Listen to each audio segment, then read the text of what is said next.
Switch lang naman yung problema niyan dito eh. At, so dito sa motor ko, ayan o, naka-on po yan. Yung gumana na naman no. No, ibig sabihin may problema na yung switch ko. Yun, wala na naman. Ayan o, push start ko. Ayan. So, hawak-hawak ko yan dyan. Wala na naman.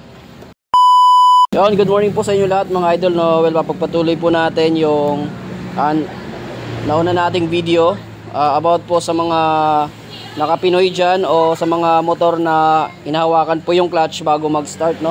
Gaya nito, ayan o, gumagana lang po siya pag naka-neutral yung trigger. Paano pag naka-gear shift? Ayan, so naka-gear shift po siya, naka-primera. Ayan, bukas po yung susi niya na. Ayan o, so hindi gumagana, pinupush start ko, naka-grip. Ayan o, baka sabihin hindi magkasya. Ayan, hawak ko yan. Hawak ko yan mga idol. So ayaw talaga. So anong problema pag ganyan? So yung problema niyan yung switch nga, gaya ng nasabi ko nung nauna nating video. Paano natin solusyonan? Switch lang naman yung problema niyan dito eh. At, so dito sa motor ko, ayan o, naka-on po yan. Tapos tingnan mo yung switch ko dito.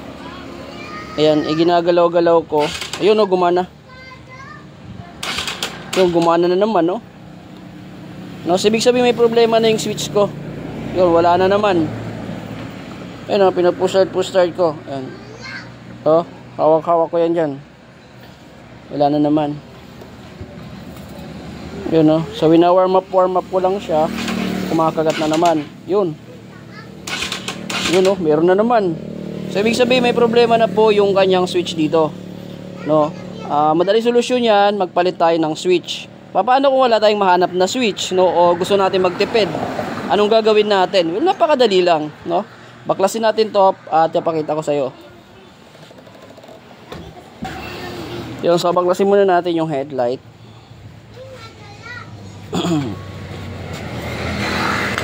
Papaliwanag ko sa inyo, okay?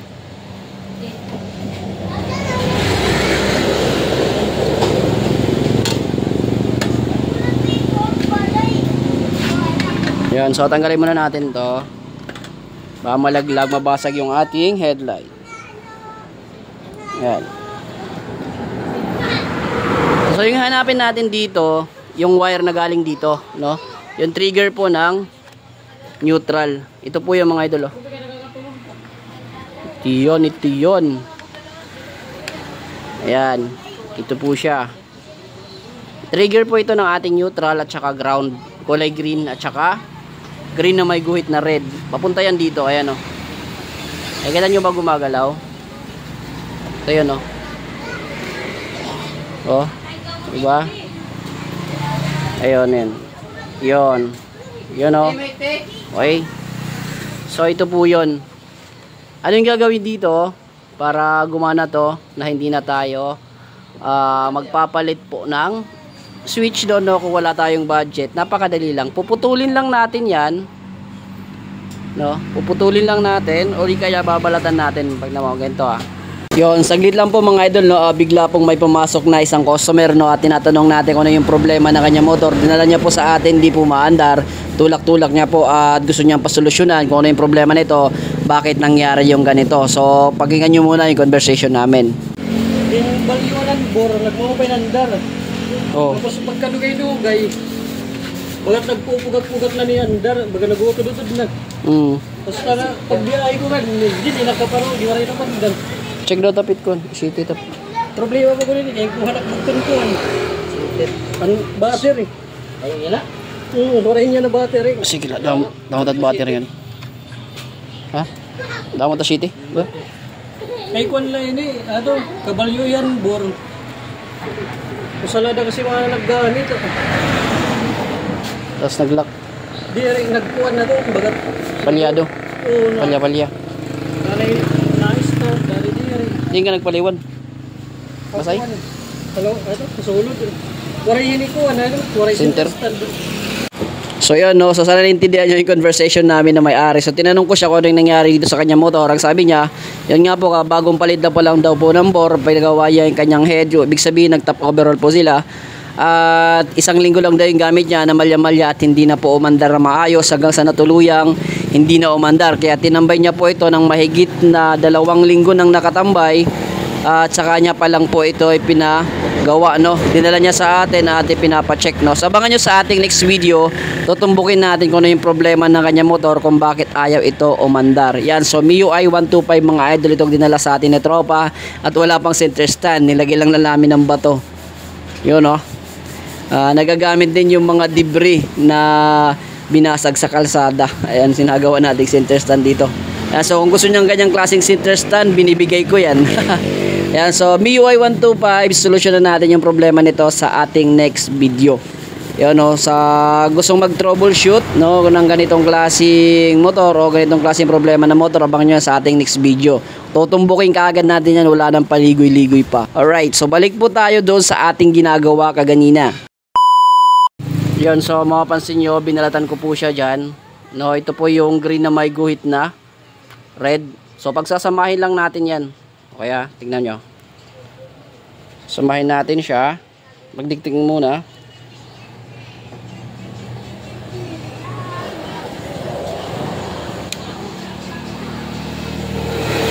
Yan, pinagdidikit ko. So, sana nakikita nyo. Ayun, so pinagdikit na natin. So, ngayon, double check natin. Yun, so naka-primera yan, no? Naka-primera. Bukas yan. Ayan, no? Bukas yung dashboard. Yan, start natin. Naka-primera. Yun, no? Diba? So, hindi na natin kailangan pisilin dito. Magpupush start na siya. Alright.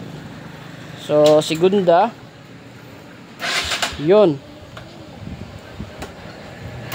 Yun, no? Okay. So, fourth gear. Yun, naka fourth gear na siya. So, kahit mamatayan tayo sa traffic, no?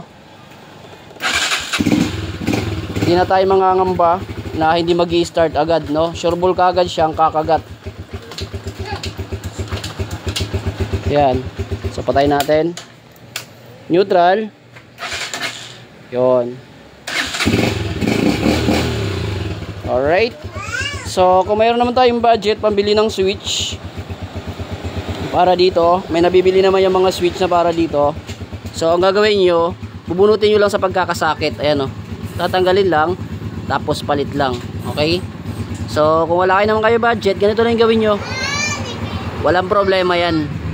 Effective at garantisado yan. Alright. So, ang nangyari, binaypas na natin yung switch. Rekta na po sa ground po yung kanya neutral. Okay, so kahit anong gear natin, naka-primera man o anong cambio, gagana po yan. Alright. So after that, nagkakabit po tayo ng driving light, no? So may mga video na naman tayo kung paano ito ikabit. Ayan, so sundan nyo na lang. Alright. So sana nasagot ko yung iyong katanungan, idol. Bye bye.